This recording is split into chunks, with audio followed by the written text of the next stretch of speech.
The timing of this fits perfectly into a philosophy I think I've had my entire life, and that is when you start dating somebody, they can seem perfectly normal, but the crazy crown comes on in 90 days.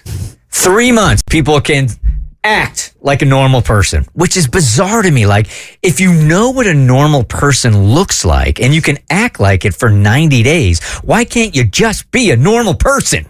I wish I'd had the answer to that question. I'd be a rich woman. That's And a valid point. I would be married. Because at your core, who you are is eventually going to come out. You can only fake. They're faking. They're pretending to be a normal person from what they see. They don't really know how to be one. So at a certain point, the jig's up, man. Yeah, I think she answered your question. Well, I mean, for 90 days, though, they can act perfectly normal. And that's where Ariel is here. Because she thought she was going out with this great guy for 90 days. And now she's starting to see some signs and wanted us to do a background check.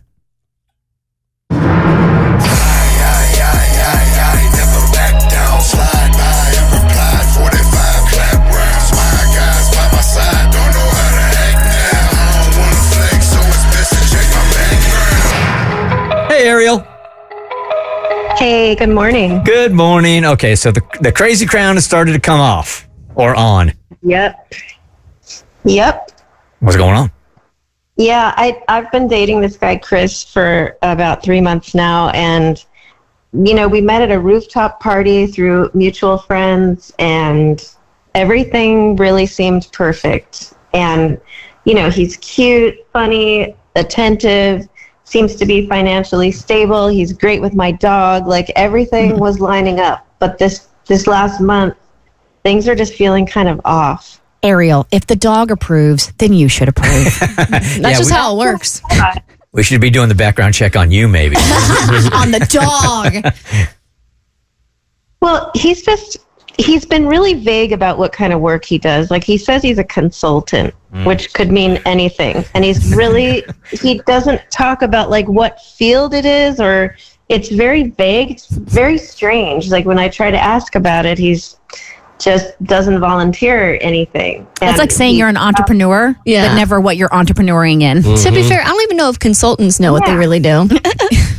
yeah, what do they do? Well, I don't know. Consult. Yeah. I mean, but I don't know if he's a consultant. I mean, I don't really know what he's doing. Like, he travels a lot, and I offered to go with him, but there's always a reason why I shouldn't go.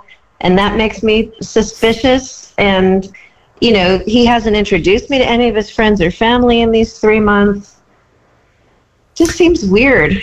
And then even like last week, we were at a coffee shop, and a woman walked in and saw him, and he didn't see her. And she just walked out before he could see her. And like, I saw her face, and she looked kind of surprised and maybe hurt. And I mean, there's too many things adding up, making me nervous about this guy now. So your gut is telling you something ain't right here. Yeah, and even I tried Googling him. I mean, everybody is Googleable. You know, this is very, you know, it's weird. He has nothing came up, and no LinkedIn, no Instagram, nothing. Nothing seems crazy suspicious about this to me. Like, if it's a woman walking in and maybe it's like an ex of his and she's like, oh, don't want to deal with that today, bye. And if you're inviting yourself on like these business trips, like I know if we were going to go somewhere for business or for work or whatever, and someone was like, oh, I want to come with you. I'm like, well, you can't do that. I'm going for work. Like, you can't come with me. Right. There's one huge red flag here that pops out to me.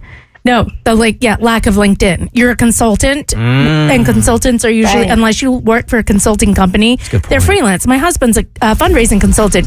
You gotta have a LinkedIn, and that is a huge red flag. I could also see how you may not have met his friends and family, but for him not to even speak of friends and family, for me, that would be a red flag too. All right, so you wanted us to do a background check. Tom, you want to take it from here? Yep, I reached out to our PI, and she has outdone herself for this background check. Really? We definitely find out why you can't find him on the web and like on social stuff. And also, this is a first. She used technology to find out who the woman was in the coffee shop. What? Wow.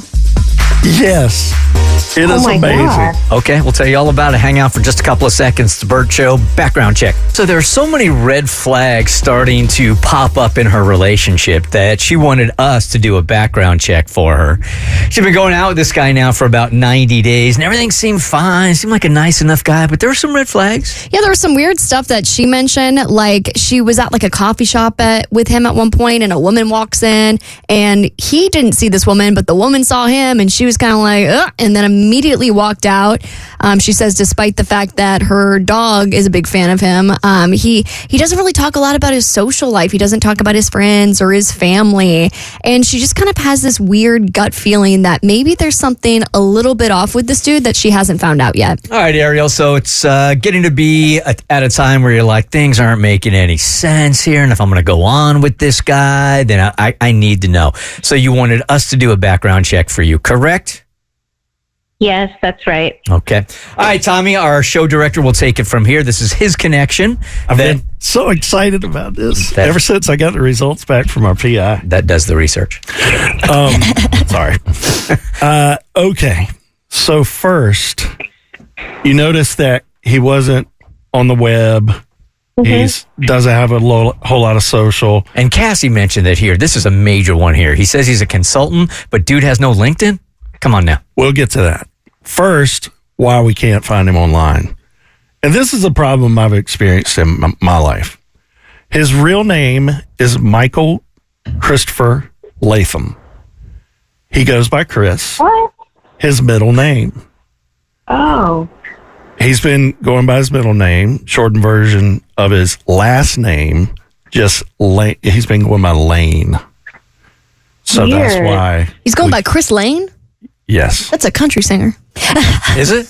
In real life? Yeah. Straight up. Maybe he's a fan.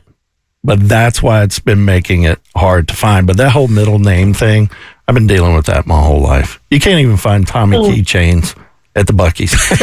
I'm sorry, man. I know that hurts your heart. Middle name syndrome. But that's very odd if you're like, it's one thing to go by your middle name. Yeah, that my brother goes by his middle name. But to shorten your last name, that's bizarre. That is so weird. Hey, I go by Mitch. Okay. No, that's like a nickname though. That's like I'm Mo Mitch. But like we know that your last name's Mitchell. It's not like you're trying to hide anything. No, I don't really. Actually, will you do a background check on Mo? It's a little late for that. All right. 7 years later. Or are we at 8 now? 8. Wow. Yeah, time flies. As we go up the red flag steps, get ready to take a big step. He was married until recently. His divorce was finalized 4 months ago, right before he met Ariel. They've been dating 3 months, right? So divorce is finalized, then literally a month later he starts dating Ariel. But I mean, divorce I feel like starts before the actual finalization. So I mean, it could have been like a year or two before. Or 4. So, Ariel, in our initial talks, you never mentioned this. Did he ever tell you he was married? No, he sure didn't. All right. This is shocking. And get this, his ex-wife still lives in the same city that you guys are in. Oh. Dun, dun, Starting to come together. Okay. Now the coffee shop is starting to make sense. All right, before we get to the coffee shop, let's talk about this for 1 second. If you recently got out of a marriage or you have been married, Yeah. that's something you cover in the first 90 days. Absolutely. Right? For sure. It is Well- not something you hide if you are divorced. Yeah. And there's this. He was separated for a while, but legally married when he and Ariel first started dating. So he was married when you guys got, because he hadn't gotten divorced. I'm sure he But then it got finalized like a week later. Yeah, but usually that's something you would tell. I also love how we're talking about the ex-wife living in the same city. If that's like a secret, like, oh, they were together a year ago and we expect them to move. I don't know. I feel like we're grasping at straws here. Hold on, let's hear him out about this coffee shop. All right, we're about to do a box jump onto the next step because this is a big red flag. He's been let go from 2 jobs in the last 18 months. That's weird. Well, he did have a job. He claims he's a consultant, 2 of them. but records that our PI found that he was fired from 2 different companies, one for ethics violations, though our PI couldn't find the details about that. All it said was ethics violations. And what our PI found was that Chris is currently unemployed, but is receiving severance and working freelance. So if he wants to call that consultant, then Freelance. Didn't Cassie say, though, that a lot of consultants are freelance? So that's not that bizarre. But this dude's flying all over. That could mean nothing. That could mean no work at all and just saying freelance. But then you also said that he's flying all over the country, right? Claiming that he's got these jobs? Yeah, so what's he doing? I mean, this is crazy. So here's the last part that I was so giddy about. This is the first for our PI. They have access to facial recognition now. And I got the information, the where, when of a coffee shop from Ariel, sent it to our PI. Our PI reached out to the manager of the store and got the store footage. Oh my God. That is scary. That's why I was so excited. Ran the face through facial recognition and cross-referenced it on the web and found some social media tags with his real name. She's a woman he dated, overlapping with Ariel, like the time posts of the pictures with him overlap these 3 months that they've been dating. So they were like on social media? Briefly. Okay. So, but it's not the ex-wife. No, it is not the ex-wife. I heard you bring that up earlier. It's not the ex-wife, but it's another woman. But again, that's not like, so you dated somebody and then it didn't work and you walk into a place and you see him and you don't want to have interaction and you walk out. That makes sense. And it evidently didn't last long because our PI looked at her social media and she had blocked him, I guess, after learning. So there are a lot of micro red flags here. Some major, a lot of micros. He's definitely a mystery. Yeah. But I don't feel like we have anything really. Yeah, I mean, like being in the same coffee shop as somebody that you dated. I mean, if anything, Ariel, you get credit for your gut seeing that uncomfortable thing going down, which would probably fly under the radar for most people. But you saw it. You picked up on it. However, Ariel, like the fact that he hasn't disclosed that he was married and recently divorced and the fact that he's being so elusive about his job, those are your two biggest red flags. So I don't know, like now that you have this information, what are you going to do with it? Well, I'm going to have to confront him somehow and ask him more about his past because you don't leave out the fact that you were married or like your job situation. You don't do that with someone you're dating. This is really shocking. Yeah, I think that's an easy one to bring up because you have been dating for 90 days. So I think that like, you know what? We've never talked about this before. Have you ever been married? I love it. Next date, just throw it out there like that. Once you get the line, you'll know. Tells the truth. Exactly. Yeah. Mm-hmm. But if he does it, all right, let's play this out, Ariel. All right, girl, because you need to be prepared. He'd be like, yeah, you know, that's something I think. Have you ever been married? And if he says no, and you know he's bold-faced lying, then what are you going to do? Probably just break up with him. I don't need this. Okay. All right. Yeah, you call him a liar and you storm out, girly. Liar, liar, pants on fire. Bye. Block him. Make it movie worthy. Like do it dramatically. Throw a drink in his face. Maybe I will. All right. So when you do that, will you give us a call back and just let us know how it goes?